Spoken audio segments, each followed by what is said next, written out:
بخاری شریف کی حدیث ہے، حضرت ابو سعید بن معلا رضی اللہ تعالی عنہ فرماتے ہیں میں نماز پڑھ رہا تھا تو مجھے نبی کریم صلی اللہ تعالی علیہ وسلم نے لیکن میں نے جواب نہ دیا۔ جب نماز سے فارغ ہو کر بارگاہ رسالت صلی اللہ تعالی علیہ وسلم میں حاضر ہوا، میں نے عرض کی یا رسول اللہ صلی اللہ تعالی علیہ وسلم، میں نماز پڑھ رہا تھا۔ تاجدار رسالت صلی اللہ تعالی علیہ وسلم نے ارشاد فرمایا کیا اللہ تعالیٰ نے یہ نہیں فرمایا استجیبوا للہ وللرسول اذا دعاکم، اللہ اور اس کے رسول کی بارگاہ میں حاضر ہو جاؤ جب وہ تمہیں بلائیں۔ پھر ارشاد فرمایا کیا میں تمہیں تمہارے مسجد سے نکلنے سے پہلے قرآن کریم کی سب سے عظیم سورت نہ سکھا؟ پھر آپ علیہ الصلوۃ والسلام نے میرا ہاتھ پکڑ، جب ہم نے نکلنے کا ارادہ کیا تو میں نے عرض کی یا رسول اللہ صلی اللہ تعالی علیہ وسلم، آپ نے فرمایا تھا کہ میں ضرور تمہیں قرآن مجید کی سب سے عظمت والی سورت سکھاؤں گا۔ ارشاد فرمایا وہ سورت الحمدللہ رب العالمین ہے، یہی سبا مسانی اور قرآن عظیم ہے جو مجھے عطا فرمایا۔ نمبر 2، مسلم شریف کی حدیث ہے، حضرت عبداللہ ابن عباس رضی اللہ تعالی عنہما فرماتے ہیں ایک فرشتہ آسمان سے نازل ہوا اور اس نے سید المرسلین صلی اللہ تعالی علیہ وسلم کی بارگاہ میں سلام پیش کر کے عرض کی یا رسول اللہ صلی اللہ تعالی علیہ وسلم، آپ کو ان 2 نوروں کی بشارت ہو جو آپ کے علاوہ اور کسی نبی کو عطا نہیں کیے، اور وہ 2 نور یہ ہیں، نمبر 1 سورہ فاتح، نمبر 2 سورہ بقرہ کی آخری آیت ہے۔ نمبر 3 حضرت ابی بن کعب رضی اللہ تعالی عنہ سے روایت ہے، حضور پر نور صلی اللہ تعالی علیہ وسلم نے ارشاد فرمایا اللہ تعالیٰ نے تورات اور انجیل میں ام القرآن کی مثل کوئی صورت نازل نہیں فرما۔ نمبر 4 حضرت عبد الملک بن عمیر رضی اللہ تعالیٰ عنہ سے روایت ہے، نبی کریم صلی اللہ تعالیٰ علیہ وسلم نے ارشاد فرمایا سورہ فاتحہ ہر مرض کے لیے شفا ہے۔ اور بڑی خوبصورت حدیث ہے، مشکلات اور پریشانیاں چلتی ہیں، نبی کے پاک علیہ الصلوۃ والسلام کا فرمان ہے جس کا مضمون ہے کہ تم میں سے کوئی شخص اگر کسی مصیبت میں ہو یا پریشانی میں ہو، اس کو چاہیے کہ وہ مجھ پر کثرت سے درود پڑھے، کہ درود جو ہے وہ مصیبتوں اور پریشانیوں کو لے جاتا ہے، مصیبتوں اور پریشانیوں کو دور کر دیتا ہے۔ تو اپنی عادت میں شامل کیجئے، چلتے پھرتے اٹھتے بیٹھتے درود پاک پڑھتے رہا کریں۔ انشاءاللہ آپ یقین کریں، آپ درود پاک جب ایبنڈنس کے ساتھ کثرت کے ساتھ پڑھیں گے نا تو آپ اپنی آنکھوں سے دیکھیں گے کہ آپ کا ٹینشن ریلیز ہو رہا ہے، آپ کی پرابلم سالو ہو رہی ہیں۔ اگر میں بہت ساری حدیثوں کا مجموعہ کر کے اس سے اگر آپ کو ایکسٹریکٹ کر کے چند مدنی پھول پیش کروں تو اس کا مطلب یہ بنتا ہے کہ اگر آپ بیمار ہیں تو درود پڑھیے، پریشان ہیں تو درود پڑھیے، قرضے میں ہیں درود پڑھیے، روزگار کی پرابلم میں ہیں درود پڑھیے، کسی ٹینشن میں ہیں درود پڑھیے، آپ کسی پریشانی میں ہیں، اپنے آپ کو برڈن میں فیل کر رہے ہیں درود پڑھیے۔ موت کے وقت نبی پاک کا دیدار چاہیے، درود پڑھیے۔ نزا کی سختیوں سے بچنا چاہتے ہیں، درود پڑھیے۔ آپ قبر کے اندر روشنی چاہتے ہیں، نور چاہتے ہیں، درود پڑھیے۔ محشر کے دن پل صراط پر ثابت قدمی چاہتے ہیں، درود پڑھیے۔ نبی پاک کی شفاعت چاہتے ہیں، درود پڑھیے۔ آقا کے ساتھ جنت میں جانا چاہتے ہیں، درود پڑھیے۔ اور سبحان اللہ مدینے جانا چاہتے ہیں، درود پڑھیے۔ سرور کائنات علیہ الصلوۃ والسلام کا دیدار کرنا چاہتے ہیں، پھر بھی درود پڑھیے۔ یہ ساری باتیں میں نے اپنی طرف سے نہیں بلکہ میں نے بہت ساری حدیثوں کو جمع کر کے اس کا یوں سمجھیے عطر آپ کے سامنے پیش کر دیا ہے۔ اب مجھے بتائیے بینگ اے مسلم ہمیں جو چاہیے وہ ساری باتیں تو میں نے بیان کر دی۔ روزگار میں برکت چاہیے، فیملی میں برکت چاہیے، بیماری سے بچنا چاہتے ہیں، دنیا میں ذلت و رسوائی سے بچنا چاہتے ہیں، آخرت کی خیر چاہتے ہیں، یعنی جو کچھ آپ چاہتے ہیں احادیث میں ایک ایک کر کے وہ سارے انعام بیان کیے میرے آقا علیہ الصلوۃ والسلام نے درود پاک کے فضائل میں، پھر بھی ہم نہ پڑھیں۔ اور افسوس یہ ہوتا ہے اتنے فضائل مگر پھر بھی بہت بڑی تعداد وہ کہ بتائیے آج کے دن میں صبح سے لے کر شام تک کتنی بار آپ نے، تو ہم بہت کم درود پڑھتے ہیں۔ ہمارے پاس بہت ساری چیزوں کے لیے ٹائم ہے، ہمارا موبائل فون ہمارے گھنٹوں لے جاتا ہے مگر ہماری زبان پر ذکر و درود بہت کم۔ تو خدارا اپنے وقت کو قیمتی بنائیے۔ سچی بات یہ ہے کہ میرا اور آپ کا وقت قیمتی ہی جب ہوتا ہے جب ہمارا وقت اللہ اور اس کے رسول کے ذکر میں صرف ہو۔ ایکچولی ہم اپنے وقت کو قیمتی اب بنا رہے ہیں، یہ وقت گزر رہا ہے نا، یہی قیمتی وقت ہے۔ اللہ ایسا وقت ہمیں بار بار نصیب، اور ہم اپنے شب و روز میں درود پاک کو شامل کریں۔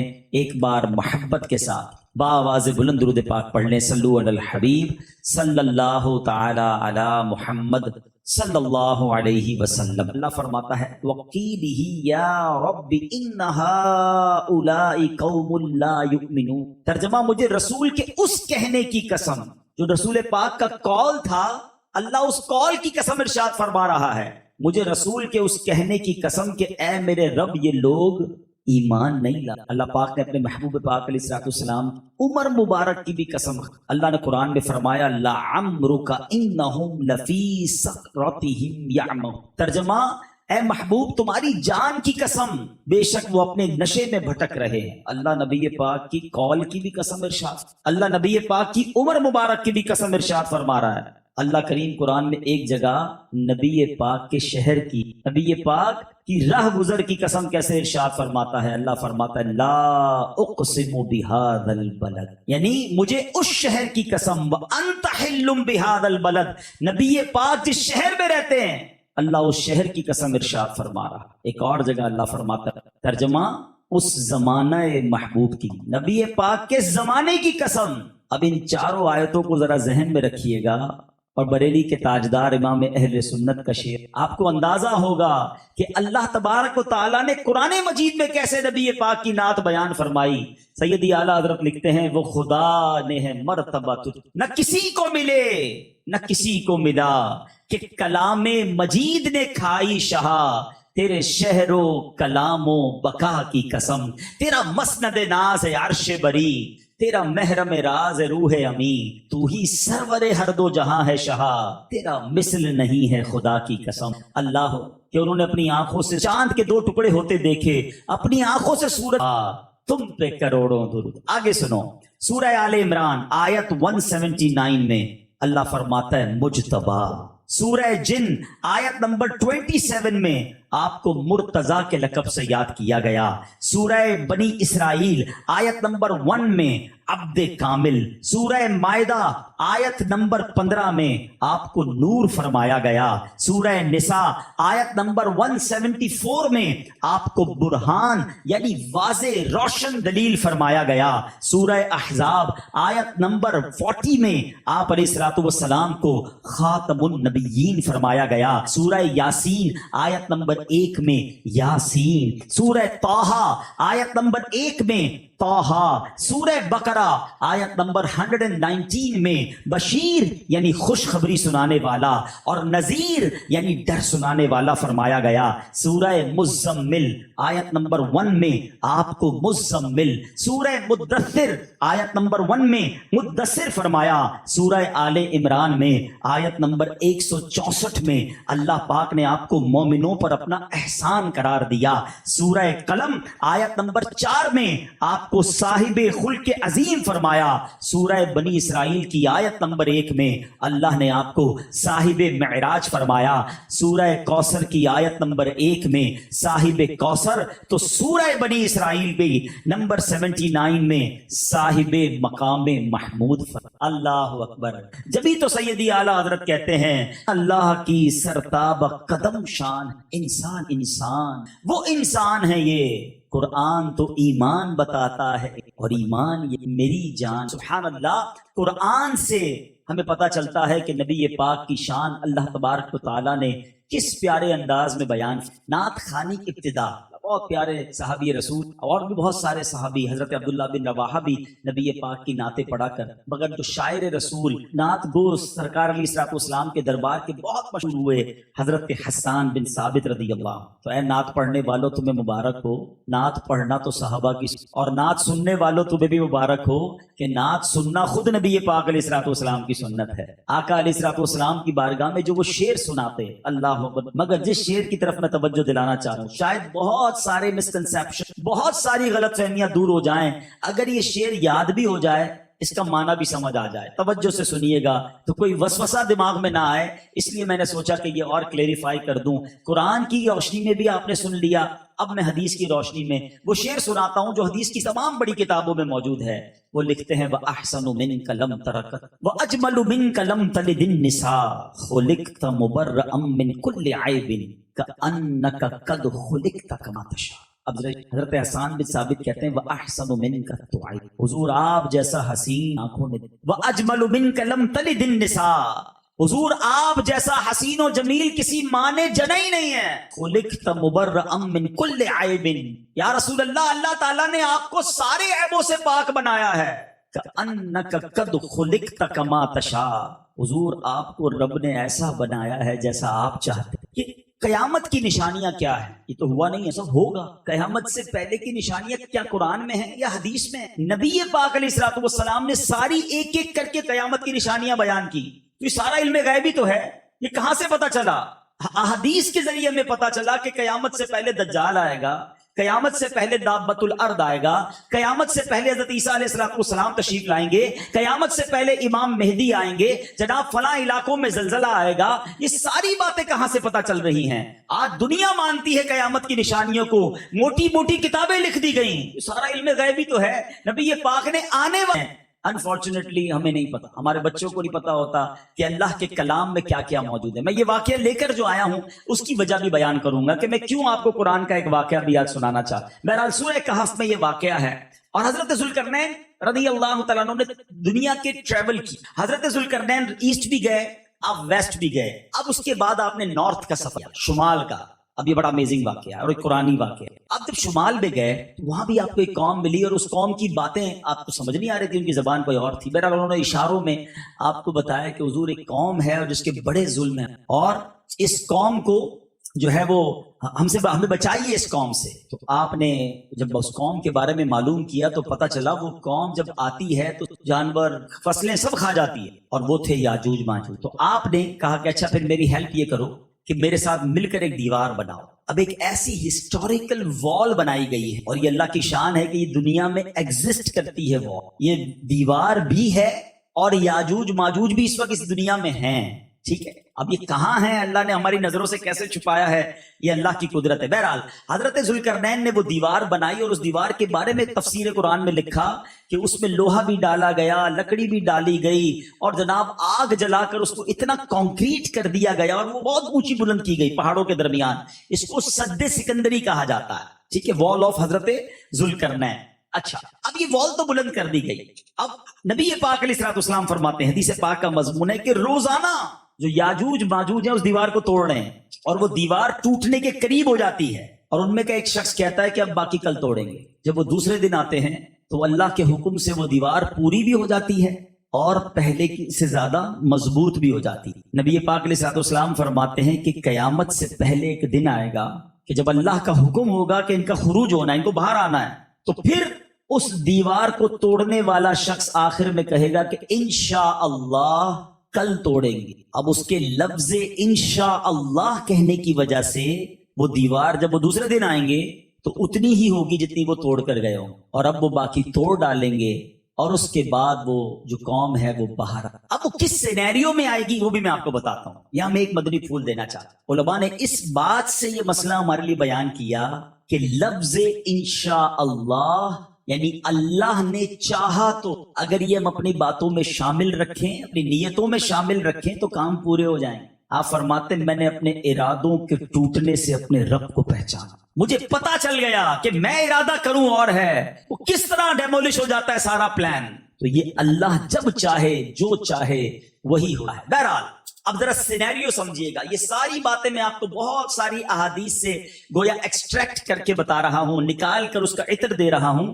ہوگا کیا؟ قیامت جب قریب آئے گی پہلے امام مہدی کا ظہور ہوگا. امام مہدی کعبہ مشرفہ میں لوگ طواف کر رہے ہوں گے، اور دوران طواف یہ غیب سے ندا آئے گی، امام مہدی بھی طواف کر کہ یہ امام مہدی ہیں، سارے لوگ ان سے بیعت کریں. پوری دنیا کے ابدال جو ہوں گے اولیاء کرام اس وقت طواف میں مشغول، وہ امام مہدی کے ہاتھ پر بیعت کر لیں گے. اور اب امام مہدی جو ہے وہ مسلمانوں کو گویا لیڈ کریں گے. لیکن اس کے بعد دجال آئے، اور اس دجال نے بڑی تباہی مچائی ہوئی ہوگی. اس دجال نے بہت پرابلم کریٹ کیا ہوا ہوگا، طویل داستان ہے، لیکن مسلمان بہت تکلیف میں ہوں گے دجال کی وجہ سے. امام مہدی مسلمانوں کو لے کر شام میں چلے جائیں گے. اور سبحان اللہ، آپ ذرا سوچئے گا حدیث میں کتنی ڈیٹیل کے ساتھ نبی پاک نے گویا اس طرح قیامت کی نشانیاں بیان کی ہیں کہ اگر میں آپ کو ایک ایک نشانی بیان کرنا شروع کروں تو ایسا لگتا ہے کہ ہماری آنکھوں کے سامنے کوئی ویڈیو چل رہی ہے کہ کیسے قیامت طاری ہوگی۔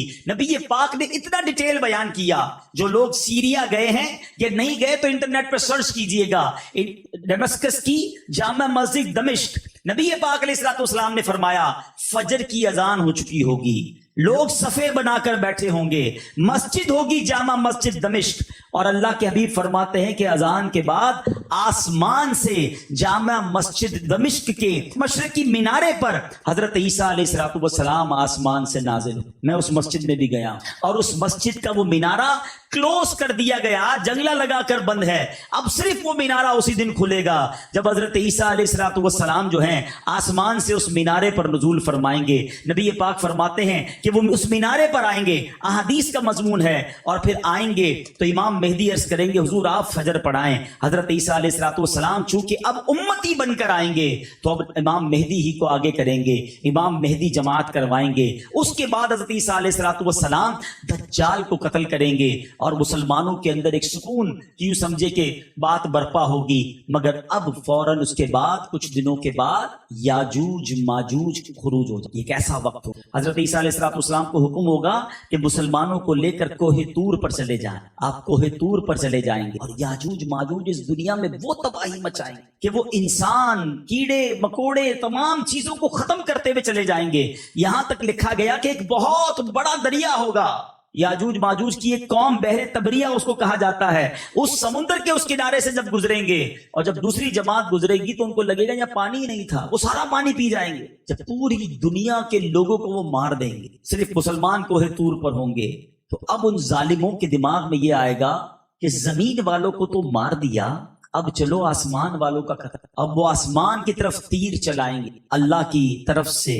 اب آپ غور کریں کہ وہ کہتے ہیں نا حکمت الہی، ظالموں کو اللہ ڈھیل دیتا ہے، ان کے تیر جو آسمان سے واپس آئیں گے نا وہ خون والے ہوں گے، یعنی وہ فیل کریں گے کہ معاذ اللہ ہم نے آسمان والوں کو بھی قتل کر دیا۔ اور اب جب ان کا ظلم زوروں پر ہوگا، اب حضرت عیسیٰ علیہ السلام دعا کرے مسلمانوں کے ساتھ، اور اب اللہ تعالیٰ ان ظالموں کی گردنوں میں ایک ایسے کیڑا پیدا کر دے گا جس سے وہ، ان کی تعداد کتنی ہوگی یہ بھی سوال ہے، حدیث پاک کا مضمون ہے، روایتوں میں آتا ہے کہ یاجوج ماجوج جو ہیں وہ انسانوں سے 9 ٹائم زیادہ ہوں گے، یعنی 10 اگر حصے کیے جائیں اس دنیا کے تو ایک حصہ انسان ہوں گے، 9 ٹائمز وہ ہوں گے، تو اب اتنی بڑی تعداد میں وہ ہوں گے کہ ان کی گردنوں میں کیڑے پیدا ہوں گے اور وہ سارے کے سارے مر جائیں۔ حضرت عیسیٰ علیہ السلام جب کوہ طور سے نیچے آئیں گے تو اس زمین پر کوئی جگہ ہی نہ ہوگی، اتنی لاشیں پڑی ہوں گی اور ان کی بدبو ہوگی۔ آپ دعا کریں گے تو اللہ پاک کچھ پرندوں کو بھیجے جو پرندے ان یاجوج ماجوج کو اٹھا کر جدھر رب چاہے گا ادھر چلے، پھر بہت زبردست بارش ہوگی،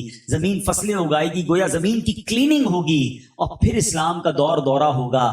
میرے بیچ اسلامی بھائیوں، یہ ساری باتیں کتابوں میں موجود ہیں۔ قیامت کی نشانیوں پر جو آپ حدیثیں پڑھیں گے، اور میں نے آپ کو جو سورہ کہف کی بات کی ہے وہاں جائیں تو وہاں ڈیٹیل سے یہ واقعات موجود ہیں۔ اللہ تبارک و تعالیٰ نے قرآن مجید فرقان حمید میں یاجوج ماجوج کے بارے میں بھی کیا خوب ارشاد فرمایا۔ بس اللہ کرے کہ ہم قرآن پڑھنے والے بن جائیں اور اس پر عمل کرنے والے بن جائیں کہ ظالم جو ہوتے ہیں ان کا انجام، یہ لوگ یاجوج ماجوج کے بارے میں یہ بھی لکھا گیا کتابوں میں کہ یہ جہنم کا عذاب بھی پائیں گے، کیونکہ نبی پاک علیہ الصلوۃ والسلام نے ان کو اسلام کی دعوت بھی پیش کی تھی مگر یہ اسلام نہیں لائے۔ تو اے میرے میٹھے اسلامی بھائیوں، ظالم کا جو ہمیشہ درد، ہم اس آقا کے امتی ہیں کہ جو معاف کرنے، گزر کرنے والے، بدلہ لینے والے نہیں، فارگیو کرنے۔ ہم کلام بھی تو پڑھتے ہیں نا، سلام اس پر کہ جس نے گالیاں سن کر دعائیں دی، سلام اس پر کہ جس نے خون کے پیاسوں کو کبائیں دی۔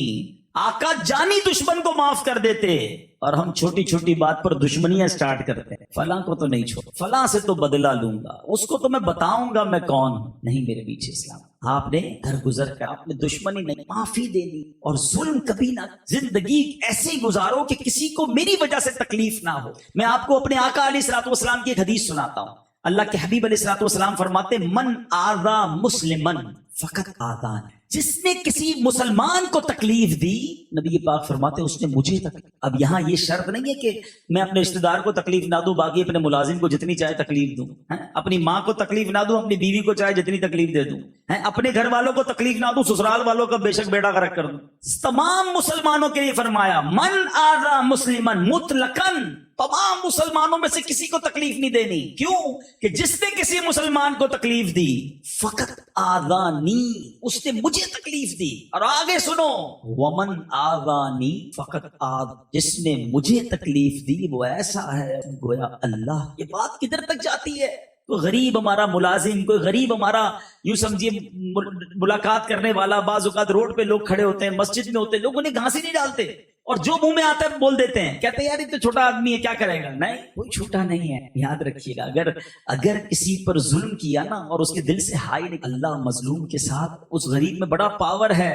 جب وہ ہاتھ اٹھائے گا تو بڑے بڑے تخت تاراج ہو جاتے ہیں, چلتی زندگی برباد ہو جاتی ہے. بلکہ میں مشورہ دوں گا آپ کو, اگر کبھی زندگی میں ایسا فیل ہونا every thing is going good, صحت بھی اچھی تھی, کاروبار بھی بڑا سیٹ تھا, فیملی بھی بڑی ہیپی تھی, اچانک کچھ گڑبڑ ہو رہی ہے, ایک ایک کر کے چیزیں خراب ہو رہی ہیں, چیزیں ڈسٹرب ہو رہی ہیں, فوراً چیک, کسی پر ظلم تو نہیں, کسی کا حق تو نہیں مارنا. اگر ہائے لگی ہوئی ہے نا تو ایک ایک کر کے سب چیزیں چلی جائیں گی. دعائیں دو, ہائے نا, زندگی ایسی گزارو کہ لوگ آپ کے پیچھے ہاتھ اٹھا کر دعا کریں.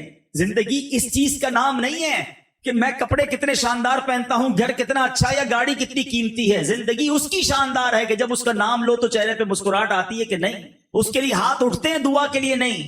یہ زندگی گزارو. کچھ لوگ ایسے بھی ہوتے ہیں دنیا سے جاتے ہوں گے تو لوگ کہتے ہوں گے چلو بھائی جان چھوڑی, بڑا تکلیف دیتا ہے, ہر وقت دیکھو ڈانٹتا ہی رہتا تھا, لڑتا ہی رہتا تھا, رو بھی جماتا تھا, غرور ہی کرتا تھا. نہ گزارو ایسی. ظالم اللہ کو پسند, نبی پاک کے امتی ہو سافٹ نرم ہو جائے, اپنے غریب بھائیوں کے ساتھ ملازمین کے ساتھ بھی اچھا سلوک, کہ دانا خاک میں مل کر گلزار. ہم اس آقا کے امتی ہیں جو غلاموں کے ساتھ بیٹھ کر کھاتے, اپنے ہاتھوں سے کھانا کھلاتے. تو اگر خدا نہ خواستہ ہمارے اندر تکبر ہے, پراؤڈ ہے, ختم کر, معافی, درگزر. یاجوج ماجوج کا انجام یہ واقعہ ہمیں درس دے. دوبارہ اپنے ٹاپک کی طرف یہ ساری باتیں میں آپ کو قرآن سے اور کیوں کر رہا ہوں, کیا ہے ہمیں پتا تو چاہیے, ہائی لائٹ تو ہو. کتنے ہم میں سے ایسے جن کو یہ واقعات پتا ہیں, کتنے ہیں جنہوں نے قرآن میں یہ سب پڑھا ہے, اور میں تو صرف ایک واقعہ بیان کیا ہے. ایسے کتنے واقعات قرآن میں موجود ہیں. حدیث پاک سناتا ہوں. اللہ کے حبیب علیہ الصلوۃ والسلام فرماتے جس کا مضمون ہے وہ دل ویران ہے جس میں کچھ قرآن میں. اپنے بارے میں غور کیجئے, میرے دل میں کتنا, اگر قرآن نہیں ہے تو وہ دل ویران. نور قرآن سے اپنے دل کو منور. یہ بات میں نے کئی بیانات میں کہی ہے. ہم سب کے پاس اسمارٹ فون ہیں, ہم بہت سارے سافٹ ویئرز یوز کرتے ہیں.